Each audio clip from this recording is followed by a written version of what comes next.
Hi, everyone. I'm Joe Kindland. I'm CEO of Blue Team Alpha, and it's a pleasure to be here today. I'm sorry I couldn't be there in person, but with the pandemic and everything else, I'm sure many of you are remote as well. If you go ahead and share my presentation, we'll go ahead and get started here. But I'm here today to talk about 2020 war stories. So Blue Team Alpha is a information security firm. We do a lot of incident response and breach work regarding all sorts of cases. So we see everything from small business email compromise all the way to larger events such as healthcare breaches and larger breaches in manufacturing and some other professions that we'll talk about here today. But I just wanted to say thank you, a quick shout out and thank you to InCenter into Network Center and John Mess and Sean Todd and everybody there. Really happy to be here. So I'll go ahead and get started. So just a little bit about me here. Wanted to show you who's kind of talking, but my background's in the United States Navy, started in the submarine force back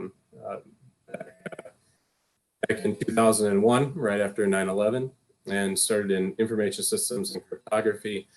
From then I went into consulting after that, information security consulting, ended up landing at Anytime Fitness. At the time, we just had about 1,000 locations, but we did grow that business into several thousand locations in many countries. And I went on to Self-Esteem Brands, which is actually the parent company for Anytime Fitness, where I was a chief security officer and chief privacy officer there. We had 7 brands underneath that portfolio, and we were in 30 countries. I am a CISSP. I was lucky enough to be on the VMware advisory board for a couple of years. That was very interesting, very fun. Just as they were really getting hard into the security game. So was very honored to be one of the 15 people on that board. So that was pretty amazing. And just I've had a lot of experience, been around the block. So kind of what we'll talk about today. I'll just kind of start with some opening remarks and just kind of where we're at, what we see from the incident response and information security world. I'll talk a little bit about some cases with ransomware and phishing and APT, and then we'll talk a little bit about new attacker tactics that we're seeing in 2020, and also have a little bit of time for Q&A before we kind of close out. So yeah, just to kind of give a state of where we're at and what we're seeing out there in general. I get asked a lot, are you guys really good in some vertical or some particular industry? And the reality is that we really have to go into where the attackers are attacking. And today, as you'll see, we have a wide swath of businesses that we're going to talk about today, and the attackers are literally targeting anyone and anyone that they think they can get some money out of, right? Or they can perpetrate fraud against. So I guess the underlying message there is that it's not necessarily one industry or one vertical that's getting hit. We see flashes in the news about recently all of the healthcare facilities that have these issues, and you'll see issues in the finance realm here and there, and something will just kind of pop up in the news. But really, in reality, everyone's being attacked. It's not a who you are, what kind of business you're in. It's the attackers are doing shotgun approach attacks, and seeing what they can get back. They're going to target certain industries, certainly more than others, but that doesn't mean that that you just have to be the slowest person running away from the bear anymore. There's just as many bears as there are people, and that's really the reality. So moving on, again, it's just more true now than ever. It's a matter of if at this point, until we really revolutionize and change how we deliver and create products in the technology field. It is a question of if, not really when. So I'm going to move on to kind of our first case. So today we're going to talk about 3 cases that we've had in 2020. Ranging from small, what I would say small, medium, and large, or larger. And all 3 of them have a common thread in them, which is there's some form of ransomware, whether it had been executed or hadn't been executed is some, in the case it's relevant, but from an attack standpoint, it's really not relevant. Every one of these attacks employs ransomware, or meant to employ ransomware. So this first case is a small company. It's a 10 or so people in this company, and they really they're a small property management firm. Not a lot. I wouldn't say not like a lot of PII or PHI or anything like that. And we want to use this to kind of illustrate that point that they're going after anyone, right? And so this case, the initial indicator of compromise was simply the ransom note. Again, I think they had 1 server or so, and maybe 15 to 20 workstations. And the initial indicator was this ransom note that popped up on his computer. He said his computer was moving slow, and that's what happened. The variant of ransomware in the group was Lockbit. So Lockbit can have an extortion component to it.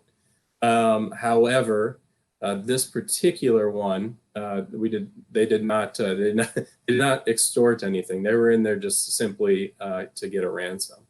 The initial attack was delivered by an RDP exploit. So they actually had 3389 open to the internet without anything in front of it.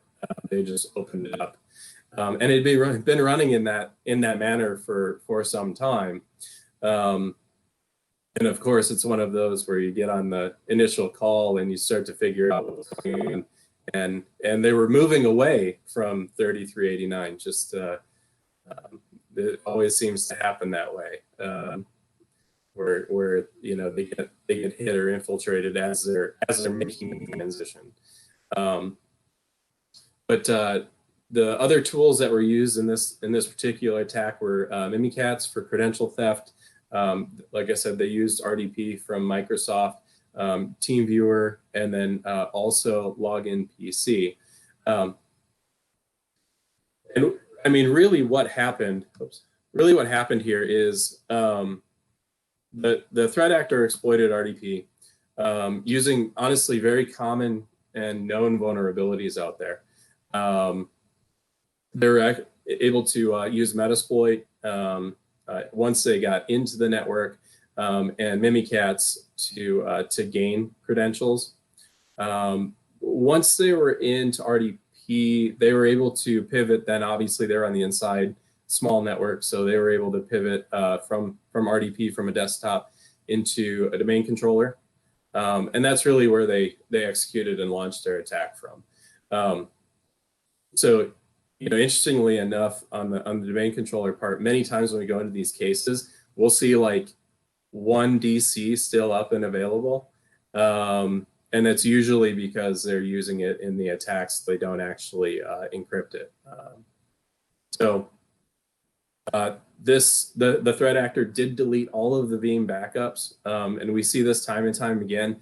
They're going in, they're finding the backup servers, they're finding the backup repositories. They are deleting the Veeam backups, or sometimes they'll also encrypt the actual backup files. This is a small shop. It's a sole one person owns this small business, and in a panic, he went to Google and started searching, right? And he hired 2 different firms that claimed that they would help him, and specifically they said that they would help decrypt his files, and that they could decrypt them. So I just want to put this out there. That's if you get hit with ransomware, generally speaking, in the variants that we see on a day-to-day basis, these are not things that you can simply decrypt. You actually need to communicate with the decryptor or with the threat actor to get a decryptor. And that's how you decrypt it. So if you see firms out there that are claiming that they can decrypt, they have the magic thing to decrypt your ransom and encrypted files, take that with some salt. There are some caveats to that, especially older versions of ransomware and those kinds of things. But generally speaking, the stuff that you're going to see deployed today will require talking to the threat actor. So after he employed these two folks, or these 2 companies, I should say, neither one of them delivered, or one of them said that they would deliver, but they deliver for about $35,000 or $40,000 worth of Bitcoin, which basically means they went around and started talking to the threat actor. And we weren't quite involved at this point. So what the client did next was he actually went and downloaded Tor and started directly communicating with the threat actor. That's about the time when I think the flag started to pop up in his head, and he called him.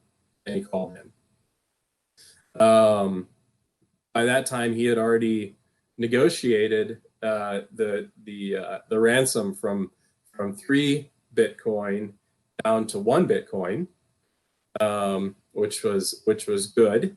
But he still had to set up his wallet and do all of these other things.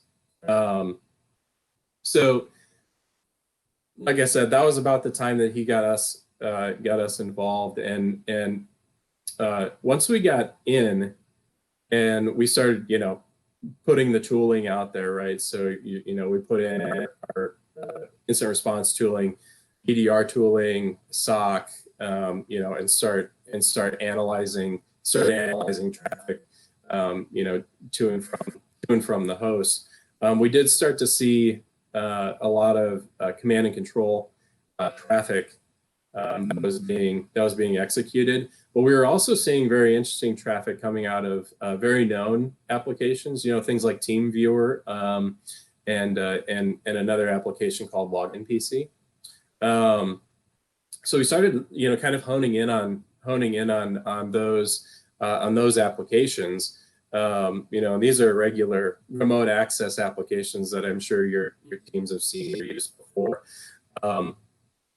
And we were able to actually start looking at the versions of these that were installed, and the versions looked fine, but the connections that they were making were not.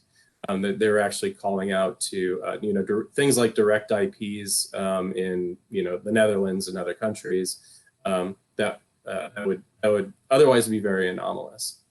So while that was going on, and we had the the client was working through getting his decryptor. He got the first one in, and he started, gave it to us, and so we started decrypting that file, or that the hard drives on the server that he was actually wanting to decrypt, and we came across something that we warned him about and we were concerned about, which was that it only decrypted a subset of files. So he ended up basically handing the threat actor communications over to us. We started talking to the threat actor, and of course, they claim that he asked for a single decryptor and not what they called the global decryptor, right? And so this is something that I'd love to make known out there is, first off, if you can, try not to negotiate directly with the threat actors, right? They drag you along, string you along, and this is just one example of how they're able to do that. So instead of giving him, a decryptor file that would decrypt everything, they gave him a decryptor file that would only decrypt a subset of files that he actually needed. So in the end, we ended up negotiating one more Bitcoin to get the rest of the decryptors. So making sure everything else would be decrypted. We did, we reverse engineered the decryptor and looked for flags for anything that would be apparent, and we could manipulate to avoid purchasing that that second decryptor. But it was pretty interesting. I think this group wasn't very advanced. They ended up having to issue somewhere in the neighborhood of like 8 or 10 different actual decryption files to be able to address all of the files. So, yeah, is a very interesting and I would say enlightening case. From the folks that typically would want to do it themselves, right? This is kind of an example of maybe one time where that didn't exactly work out. We were able to evict the attacker. We slammed all the doors, blocked him out. We actually ended up going through, and because it was a small domain, just for the sake of thoroughness, we did end up rebuilding the domain and the network and bringing all of the files back in a controlled manner. So yeah, that was, like I said, that's just a great lesson. In a couple of things. The first one is, fix what isn't broken. And I know that sounds odd because we always say, don't fix what isn't broken. But in this particular case, there are lots of cases out there where people are doing things that work, right? And they've worked for a long time, and we don't want to mess with them because they work. But in cases like this, where you have 3389 open to the internet and maybe not the best patching policies, but even if you have the best patching policies, there are certain practices that work, but we really, at this point in time, we need to start kind of taking and addressing those challenges, understanding what footprint we have out there, and making sure that we know what it all is, and is it all necessary, asking those questions. The second part is there's no honor among thieves. Again, to have a guy who's nice, nice. The client's a great person, and to have him go out and do that, and then see the threat actors, string him along and dupe him like that is, it's, for us, it's just kind of heartbreaking. But and he tried to do the right thing. He tried to get a firm in there. He tried to get some help, right? And so there's no honor amongst thieves. Make sure that you employ, a professional cybersecurity firm to do this kind of work for you, and try to get that lined up before the event happens, right? So you're not doing what he did and, living and typing it in Google. So the second case I'll talk about is phishing and again, ransomware. So this is a bigger industry. It's a healthcare industry. This is a fairly recent case. And this has to deal with the variant of in the group of Conti. Conti is very well known in our industry, and these they're also very well known for exfiltrating data. They do extremely regularly take data out and to make sure that you're going to pay that ransom, and they will publish it publicly. Actually, they, along with several other groups, have sites that you can check and watch and see, who they're publishing because they either didn't pay the ransom or maybe they just never got in contact with them. Right? Many firms believe that they can just, restore from backup and move on with life. That's becoming less and less the case. So what happened in this attack, and this was a pretty advanced attack as well. The threat actor was able to gain access, we believe, through a phishing email, and then they were able to drop some malware onto a user's machine. And at that point, once they're able to do that, this company unfortunately didn't have a local admin disabled on the machines for their users. So they were able to actually start dropping malware at that time. They did employ Mimikatz for credential theft, and then from then it was really a kind of a buffet. They went into they got into a domain controller using RDP and not even an administrative user, a regular user. And they were able to RDP into a domain controller, and once they got into that, then the game was afoot. They used Cobalt Strike, TrickBot, Mimikatz. The initial server that was attacked was actually used an old piece of malware that we haven't seen in a long time, named Back Orifice, which is a rat as well, so it allows for some remote access. But they actually did some other very interesting things.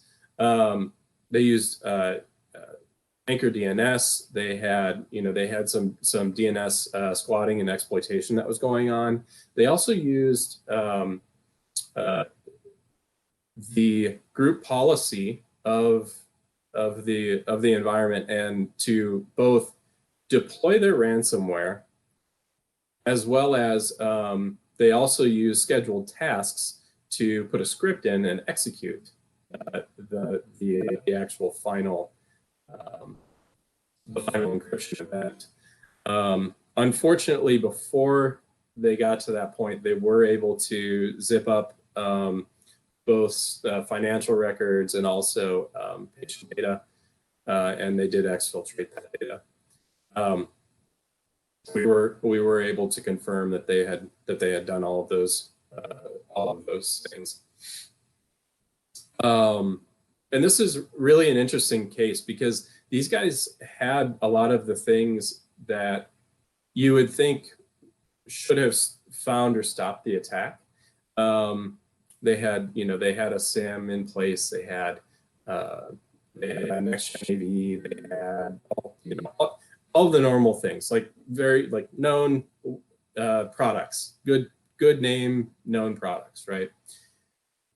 The issue that actually happened is first the phishing email started. but as I said earlier, they didn't have the workstations locked down properly. They didn't have RDP on servers locked down appropriately. And just like those things, many of the tooling that they had was either not functional, didn't work. They actually had a SIM, but the SIM, the database had been corrupted over a month ago, and they stopped trying to fix it. So they actually had it. It just wasn't on. And some other things, right? Just stuff like that, where it's misconfigurations or things that were broken and they just never kind of like went back and cleaned up and fixed. And because of those, that's that really accelerated the attack time frame for this company. If you see on the slide, the dwell time is only 2 months. That's pretty fast for this big of an attack. Normally, you'll see several months. The average dwell time is about 6.5 months right now. So that means that the attackers are getting in, gaining access, doing the reconnaissance, establishing their footholds for months. And in this particular case, they were able to establish several footholds and be able to pivot while we were frustrating them on the defense side. We watched them pivot 3 different times. They pivoted, including once to the guest network using cell phones, using the employees' cell phones, and for them to have done that in just a couple of months is just kind of speaks to the fact that there weren't a lot of layers in the defensive onion, if you will. They were able to kind of get in and move about fairly freely. The other interesting aspect to this attack was that they actually repackaged GoToAssist and Chrome. So they built their own malware-laced packages of GoToAssist and Chrome, which were, and then replaced the files that were automatically pushed via, I think it was SCCM. They replaced those files with the laced version, so they permeated throughout the entire network. So every new machine that was built was actually built with these persistence mechanisms in them. So as a part of the countermeasures that we ended up deploying on this case, we did end up completely 100% removing GoToAssist and also redeploying Chrome. So we redeploy GoToAssist and Chrome across the entire network, and then we ended up re-imaging all of their all their laptops. But there was something that they did that was actually worked in their benefit. I should say didn't do. They never actually took their backup servers and the Nutanix. They had Nutanix in this environment with snapshots enabled and everything. They never actually combined that with LDAP or any kind of SSO. And because of that, the attacker actually didn't get into those 2 systems. They basically did what they were going to do, packaged up the data and pulled the data, and so the business was actually able to recover functionality from their backups and Nutanix on the infrastructure side. So had they actually implemented SSO, the attacker would have easily then gotten into the backup systems, the backup repositories, and the Nutanix, and been able to remove all of the snapshots, all of the backups, and would have made life a lot, much more difficult, for the recovery effort. So lessons learned on that particular incident. So the first one is pay attention to your configurations. Vulnerability management is real. And just like on the first case that we talked about, these guys had, they had stale configurations. They had not only stale configurations, but things that weren't being patched or managed in any way. You know, it's past their Windows devices, right? So firewalls, networking equipment, and all of those kind of core fundamental pieces, right? Their VPN concentrators, all that stuff is, you know, very, very old, very, very old firmwares, very old configurations, very stale configurations with vulnerabilities in them. And because of that, well, that wasn't the initial attack vector. But because of all of that, it just accelerated the timeline. It made it a lot easier for that attacker to move around and do what they needed to do. And the second lesson learned here is that some things, it says should not be,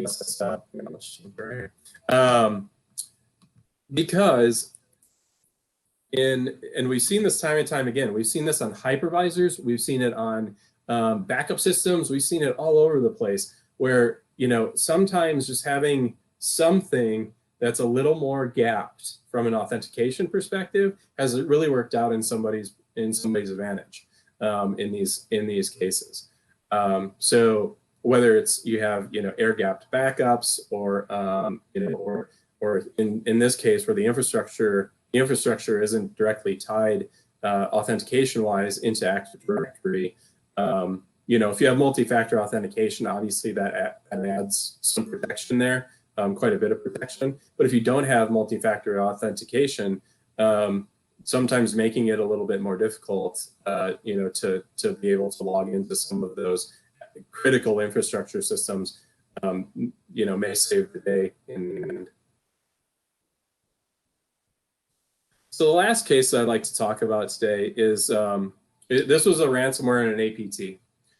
So this was a manufacturing company, 1,600 employees. They were in 3 different countries, spanning 3 continents. And they had, their initial indicator of compromise was a tip from the FBI. And so the FBI notified them that they had run across their name, domain, and email, or sorry, not email, name, domain, and IP address on a separate case. And so they, as the FBI normally does, they don't actually take up these cases. Generally speaking, what they will do is they'll pass you, they'll tell you, right? They'll give you the information that they know. And they'll tell you that it's very likely that you're compromised. So this company got this tip from the FBI. They actually called back to the FBI to confirm that it was real, because you know, they're you know, to their credit, what if that was a scam, right? So so yeah, they called back the FBI. They got back to you know, back to the person that had originally called them, and they were able to confirm that the tip was in fact real. In this attack, the dwell was much longer. It was about 7 months, and kind of the early evidence was interesting as to how we determined that dwell time. I'll get to that here in a second. But the threat actor on this one was Evil Corp. If you Google Evil Corp, look them up. They target bigger jobs. They're very advanced. They are very good at living off of the land. So that means they're not going to bring a lot of external malware packages in. You know, they're going to do things like compiling malware directly on the systems themselves, on the victims' systems. So this one they used again they ran the gambit. The company relied on DFS, distributed file systems, from Microsoft for several configurations, web configurations, and other configurations. So the attacker was actually able to use DFS to help propagate the attack throughout the environment. And then in addition to that, he used group policies. They used MS Build to actually do the compilation of the ransomware. They used the botnets. They employed DNS hijacking and domain squatting. I'll talk about that here in a second as well. Good news was there wasn't data exfiltration with this. They were really after cache. They what they wanted to do was be able to wire funds directly out of the accounts of the company, and then also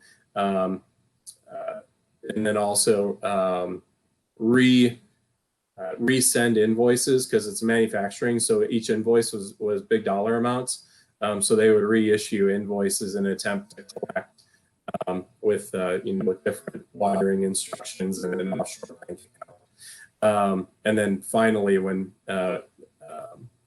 their ultimate plan was then to light off the ransomware. So due to the tip, however, the company got a hold of us. We came in and were able to identify what was going on, and basically we watched the attacker start to accelerate their attack, right? So as we were moving and making changes to the network and deploying our tooling, we started seeing their attacks start to come together, and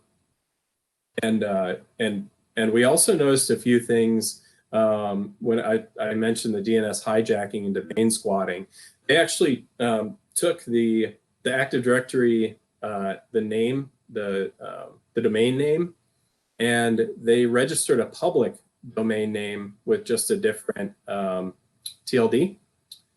So they changed it, so it was like instead of a .local, it was .net, and then set that up inside of the victim's DNS, so that it would start resolving IP addresses and things for all of their command and controls and all of those those domains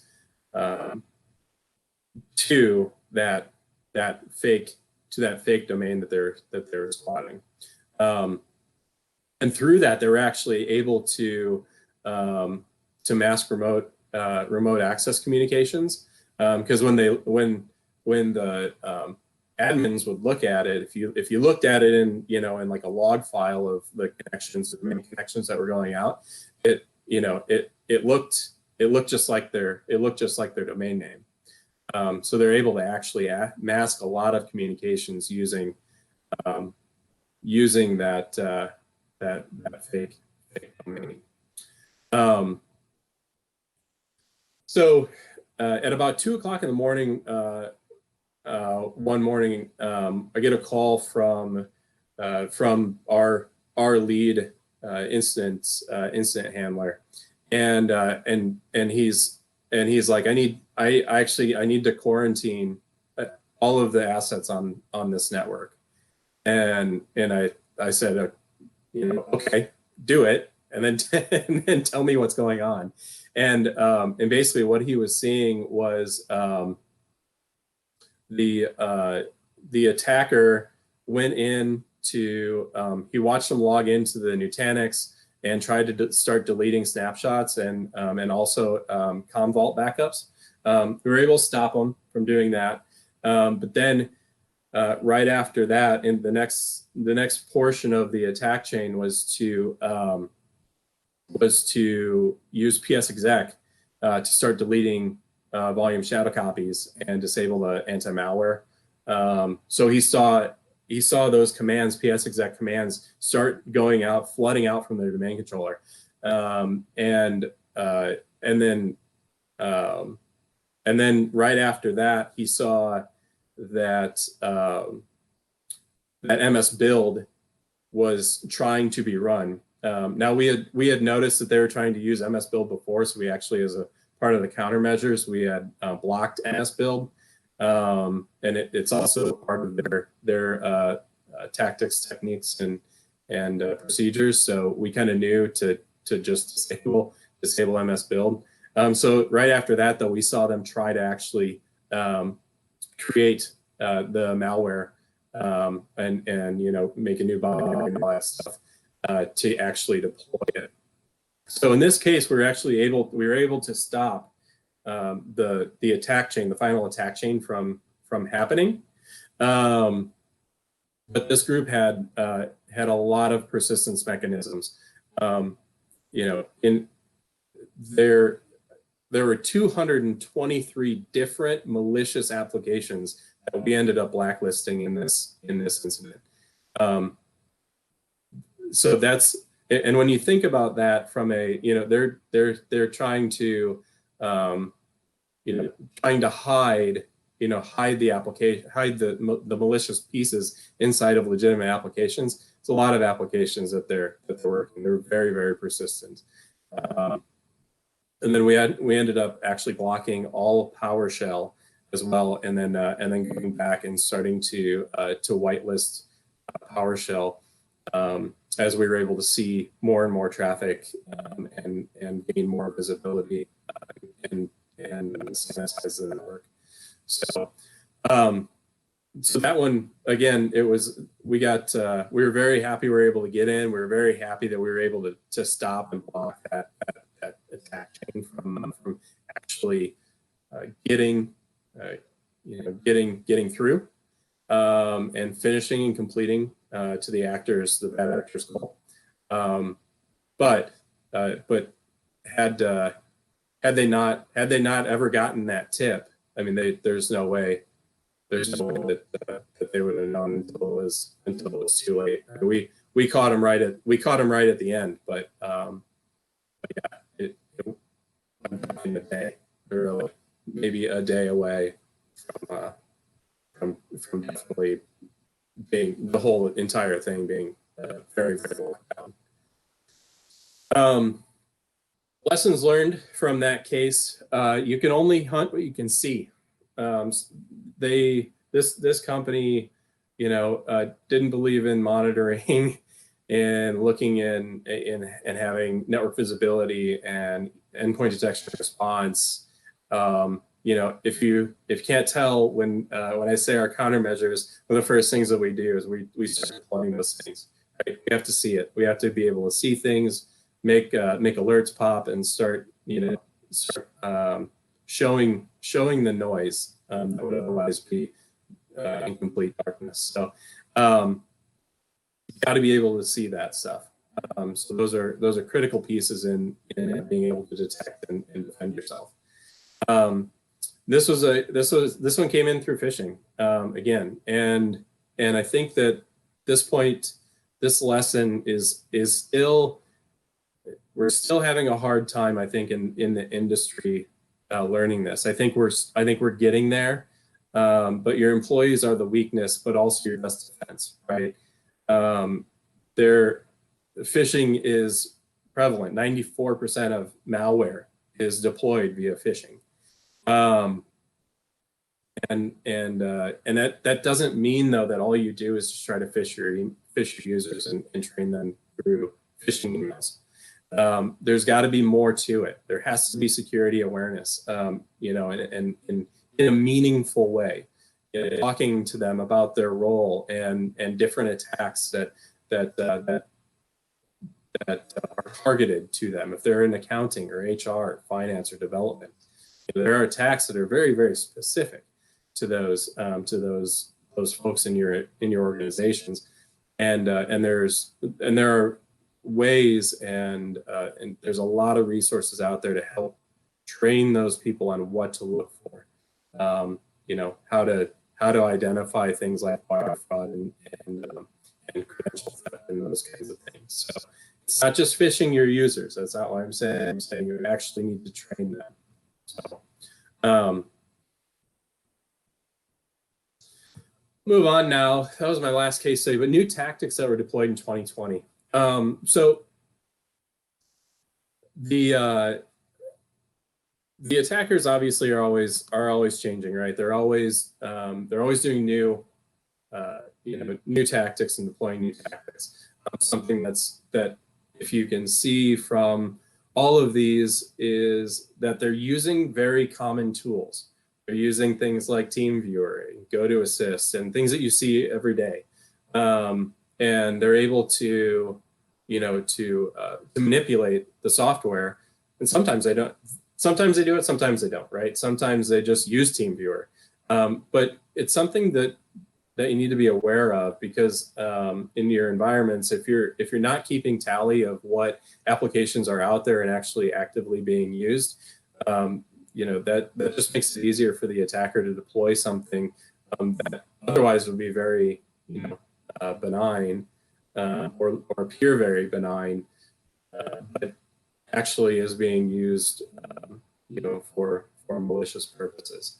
The other thing that we're seeing a lot is extortion. So there's a lot more extortion going on now. The first, really the first kind of big splash of that was kind of last year, where the tactics were changing, and the people that are actually executing the attacks, the threat actors, were getting frustrated because as an industry, I think a lot of you out there started paying a lot more attention to backups and making sure you had good air gap backups, and so stopped paying ransoms, because of that. I know that in my first ransomware event in like 2014 or something like that, it was a restore from backup, and you kind of went on with life. That's increasingly frustrating the threat actors, because they're buying access into these networks. So as they buy access into these networks, they're putting investment into them. So it's either the money that they're spending to purchase the access, or perhaps the money that it's taking to maintain that access or gain additional access. I mean, many of these are actual organizations and essentially have employees that expect to be paid. So with that, they're getting more aggressive on making sure that the ransoms are being paid. So we're seeing an uptick in extortion, and also they're changing their tactics and how they're actually going public. I don't know if any of you guys watch or pay attention to Krebs on Security, which is Brian Krebs's blog. It's a great resource. But he actually did a story either earlier this week or last week regarding attackers using compromised business Facebook accounts and actually purchasing ads on their accounts to go ahead and tell and release data publicly about a breach using Facebook ads. So they're getting more aggressive. And end of the story, they're getting more aggressive on extortion and ensuring that those ransoms are paid. The other thing that we're seeing is multiple tool sets are being used in these. They're getting more complex. So they're using a lot of Cobalt Strike, a lot of Metasploit. Mimikatz is extremely common. There's a lot of information out there on how to find and pay attention to Mimikatz. So I encourage you guys to keep an eye out for that. It's one of the first things that they look for. So I would definitely take a look at that. But that's really the other major difference that we're seeing this year, is that they're using a lot more tooling.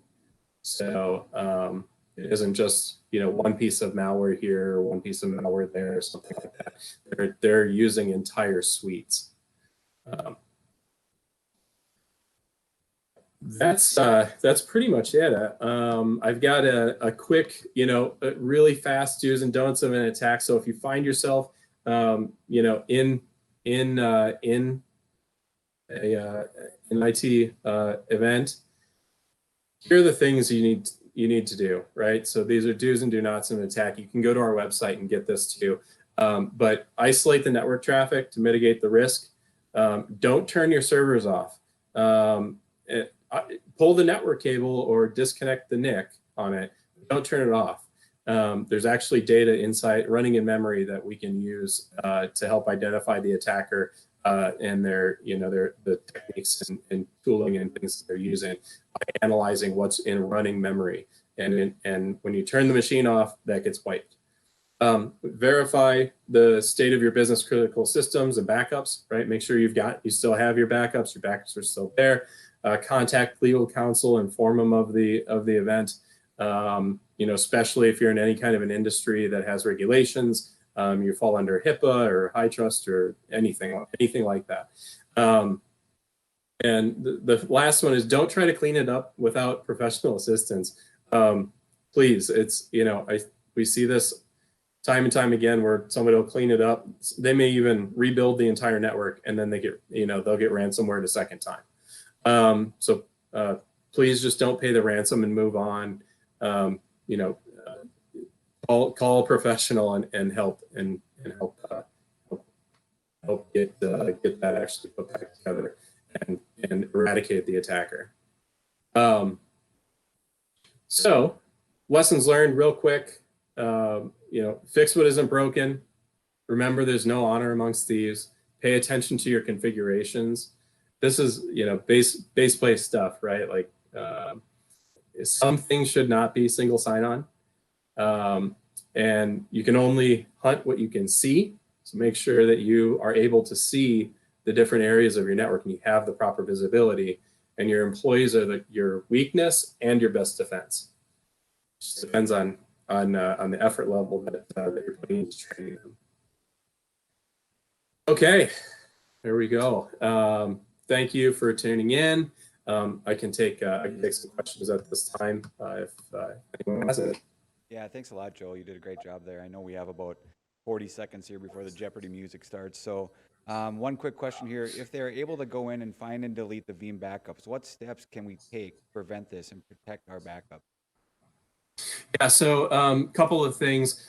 First is to employ some kind of offsite repository or use that has actually the ability to keep multiple days. There are several vendors out there that will do this. In order to restore from like the previous day, you literally have to pick the phone up and call them and tell them to do it, which means the threat actor can't do that. They could delete it, but they couldn't get rid of that.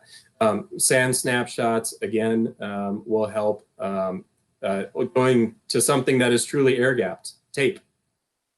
Tape will do it. So there are some really good tape solutions out there. I know that many people, whenever you mention tape, they're kind of chuckle and think that we're back in the 90s. But no, tape actually does work really well. Or external drives, external arrays that actually do get disconnected.